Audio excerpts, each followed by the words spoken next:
Bonjour, je suis le docteur Nathalie Guita Bamourage, alias Doc La Luna, et je tenais à remercier Alice Guillon de m'avoir invitée pour vous partager mon expérience de l'énergie selon la santé intégrative et l'Ayurveda. Ayant un pied entre les deux mondes, le monde cartésien, médical, curatif d'une part, et le monde holistique, global, préventif des thérapies alternatives et complémentaires d'autre part, j'ai dû apprendre à jongler entre deux mondes parfois opposés et surtout à créer des ponts pour trouver des liens entre différents concepts et différentes pratiques plutôt que de les opposer. Le concept de l'énergie fait partie de ces sujets tabous qui peuvent très vite créer du conflit par manque de langage commun. Or, de mieux comprendre et intégrer l'énergie et son optimisation dans nos quotidiens nous permettrait de nous reconnecter à nos ressources intérieures et de vivre en santé. Alors pourquoi s'en priver? Je vais vous proposer une grille de lecture de l'énergie selon l'Ayurveda, cette sagesse indienne plurimillénaire, sachant qu'il y en a plusieurs de grilles de lecture. On peut partir de la compréhension des éléments de l'Ayurveda, des chakras. On peut aussi s'intéresser à l'équivalent des méridiens de médecine chinoise, mais là il nous faudrait beaucoup plus de temps. Et là je vous inviterai plutôt à venir expérimenter cette notion d'énergie directement en Inde, le berceau de l'Ayurveda. Là en 20 minutes, je vais vous proposer d'aller explorer ce concept des différents corps ou des différentes couches de l'être humain. D'après l'Ayurveda, tout être vivant, qu'il soit animal, végétal, minéral ou inerte, est constitué de différentes dimensions. L'environnement fait partie intégrante de notre physiologie selon l'Ayurveda, puisque l'oxygène que nous respirons vient directement des arbres et le CO2 que nous rejetons retourne aussi dans la végétation qui va transformer ces molécules. Ensuite, nous avons notre corps physique, ce corps que nous connaissons bien grâce à la médecine occidentale. Nous l'avons disséqué, analysé, mesuré au microscope, et aujourd'hui on peut vraiment être capable de définir l'infiniment petit de ce corps physique, et finalement ce seraient nos organes, nos tissus, nos cellules. Pour l'Ayurveda, c'est juste une interface très fine entre notre monde extérieur et notre monde intérieur. Parce que si on continue à creuser de manière plus subtile, derrière ce corps physique, nous sommes aussi ce qu'on appelle un corps énergétique. Et c'est là où, dans un public de scientifiques, on peut avoir les sourcils qui se haussent et qu'on m'interroge sur mais qu'est-ce que c'est que cette notion d'énergie? Finalement, l'énergie, c'est quoi?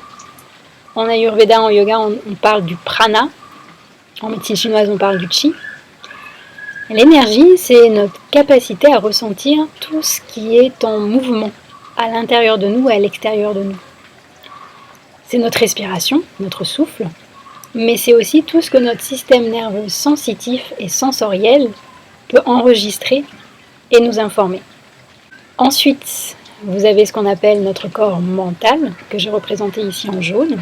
Ce sont nos pensées, nos schémas de pensée, notre manière de percevoir le monde. Et je ne l'ai pas représenté de manière proportionnelle, parce que si on faisait le corps mental d'une personne, il serait très très grand par rapport aux autres corps. C'est normal, notre mental est fait pour créer de la pensée, pour créer des hypothèses de travail.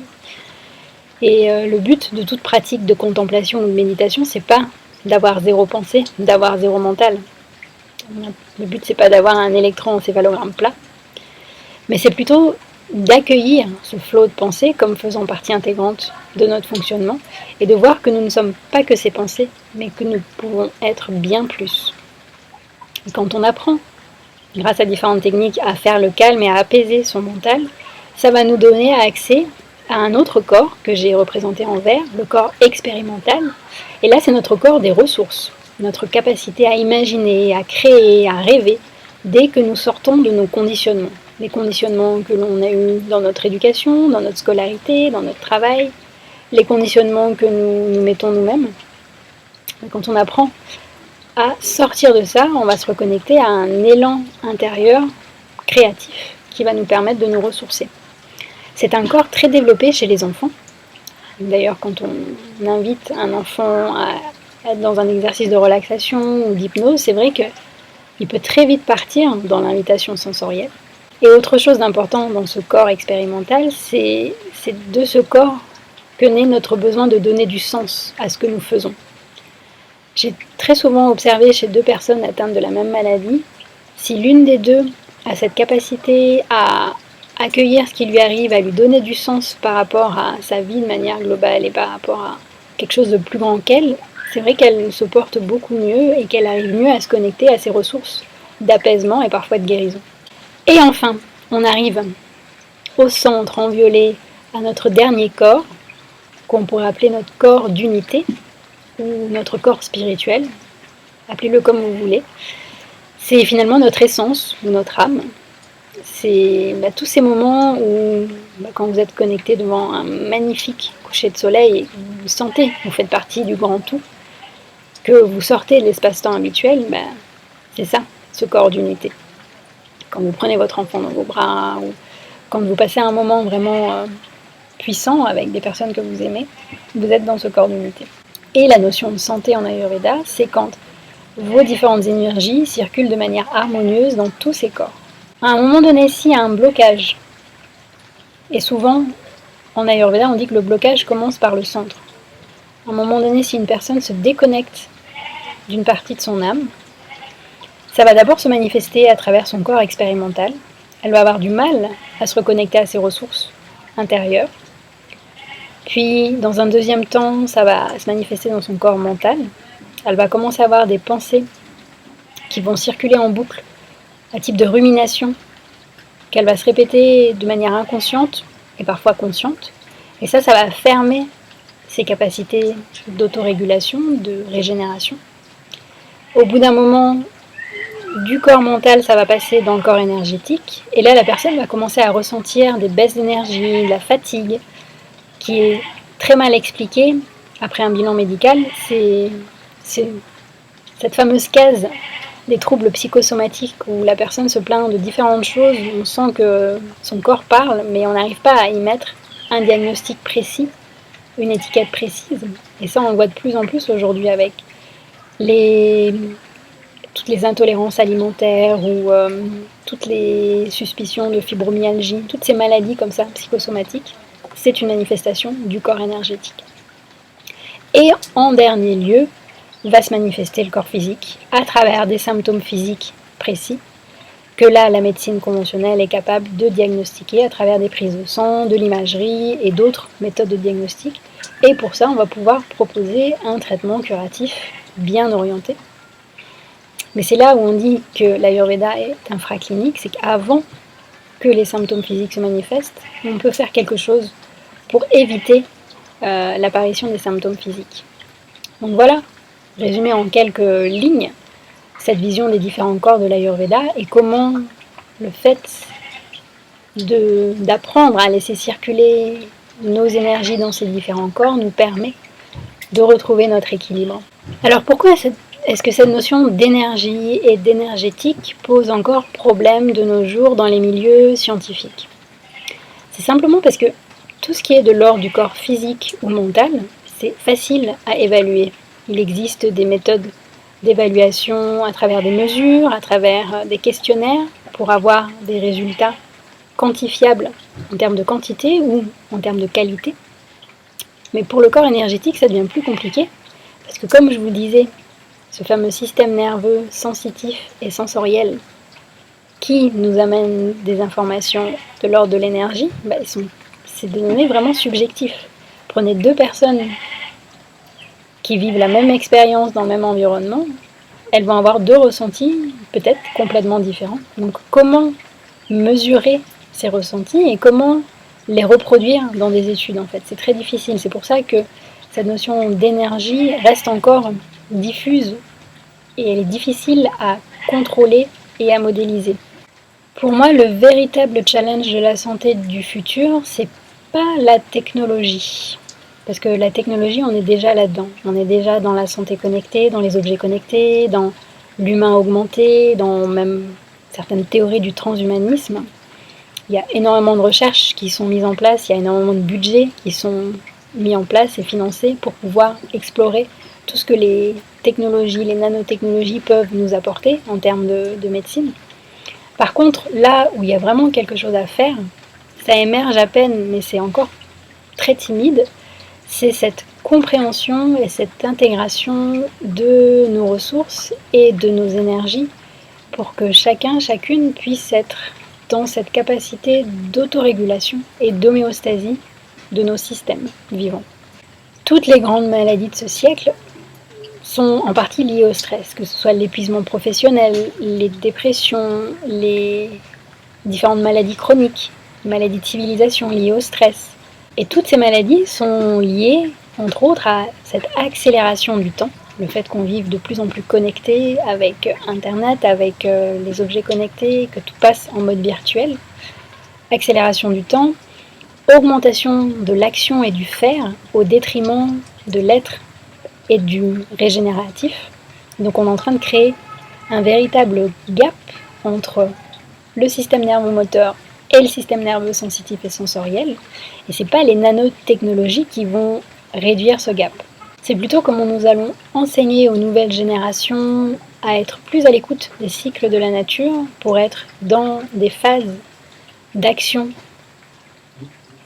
où la physiologie est alignée avec l'action, et des phases de régénération où la physiologie est plutôt dans une phase de récupération et de régénération. Donc reconnexion à l'intelligence de la nature, des cycles de la nature, et ça passe par la compréhension et l'expérimentation de ces différentes énergies qui nous habitent. D'ailleurs, je vais vous proposer un petit jeu. Si vous écrivez le mot santé d'une autre manière, vous remarquez que notre canal du ressenti est primordial en tant qu'être humain. C'est être capable de ressentir et de créer. Et pour moi, l'enjeu, peut-être, c'est pas forcément de devenir acteur de sa santé, mais ce serait plutôt de devenir artiste de sa santé. Puisque c'est vraiment votre artiste intérieur qui va oser aller écouter ses énergies, oser aller écouter les énergies de la nature et se reconnecter à sa capacité à créer son quotidien, à lui apporter plus de beauté, plus d'amour, plus d'écoute et plus d'apaisement. Et pour terminer ce petit exposé sur l'énergie, je ne pouvais pas vous laisser sans vous faire vivre une petite expérience. Alors je vais vous inviter à vous installer confortablement dans votre chaise. N'hésitez pas à fermer les yeux si vous sentez le besoin pour mieux vous reconnecter à votre ressenti. À votre prochaine expiration, prenez le temps de sentir les points de contact de vos pieds avec le sol. N'hésitez pas à étaler au maximum vos pieds dans vos chaussures. Ressentez aussi vos fessiers sur votre siège. Et laissez votre souffle circuler dans tout votre corps.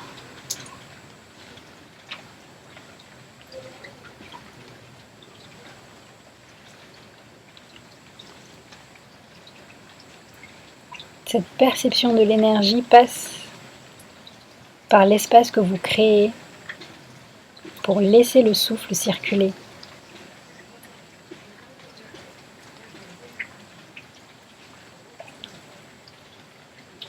Et grâce à la magie d'Internet et de l'énergie, je vais vous proposer de visualiser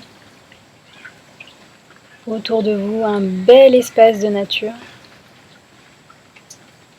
avec une végétation verte. Imaginez que vous respirez tout ce vert. Observez les sensations dans la région de la poitrine, comme une balade en forêt.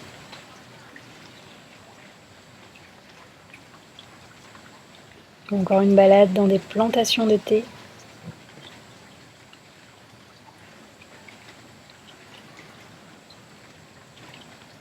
Et même si 8000 km nous séparent là en ce moment, peut-être que nous nous connectons à cette même énergie de connexion à la nature, cette même énergie d'apaisement.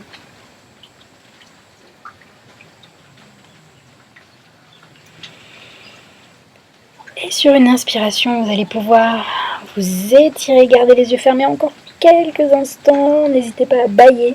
Tout le monde a les yeux fermés. Et tout doucement, vous allez laisser vos mains venir se poser là où c'est bon pour elles, avant d'ouvrir tranquillement vos yeux. Je vous souhaite une très belle journée. Si vous avez des questions ou des commentaires, n'hésitez pas à les mettre en commentaire sous la vidéo. Et si vous voulez en savoir plus sur les formations que j'organise, qui s'appellent La Bulle, je vous invite à aller faire un tour sur le site de l'Institut de Santé Intégrative, www.institutdesantéintégrative.com.